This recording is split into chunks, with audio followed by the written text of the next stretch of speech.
Brainwashed with Dr. Tom and Guitar Picks with Eric Perrotti. Charlie Christian, Swing to Bop. Yeah, I put that on there because it's a great example. A long tune, about 8 minutes long. Charlie Christian, one of the first real electric guitar players. He was Benny Goodman's guitarist, and he died really young, probably before 25 or 26 years old. I think he passed away. Maybe even like 22 or 23, but he was just an incredible phraser. He got most of his phrase ideas from people like Benny Goodman, who we get a lot of our guitar phrasing ideas from people like that, who played sax, and Benny Goodman played clarinet, but the bending of reeds and moving from note to note in that kind of legato, and Charlie Christian was real good at it. He wanted to get the gig so bad, and Benny would always tell him to go home, kid, just go home. I don't need a guitar player. And one night, one of the guys in the band said, why don't you just sit behind me? There's like 25 of us up here. He's not even going to know you're here.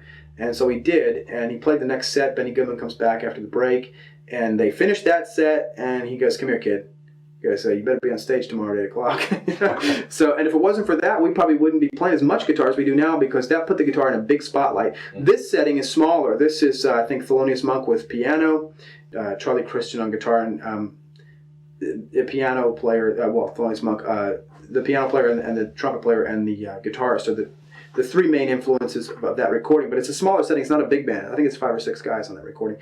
But it gives a good example of his incredible ability to improvise on this instrument. Again, he could play fast, and for his day, there might be a couple of fast riffs on there. But it's more like the choice of notes and how they followed the changes to that song. I can't really play any of that because it's a pure improvisation. It's just a jazz improv. It's a faster, upbeat. This is the dawn of bebop. Bebop is almost like scatting. It's this like that, where people can follow each other together like that. So you're following a rhythm, but basing it on improvisation, or actually the other way around, following an improvisation, basing it on rhythm. Whereas jazz before then was very notated. Solos had some room for improv, and people did improv when they played live, but there was a lot of notation and exactness, and in the bebop era, as much as there also wasn't. So there's a lot more room for improv.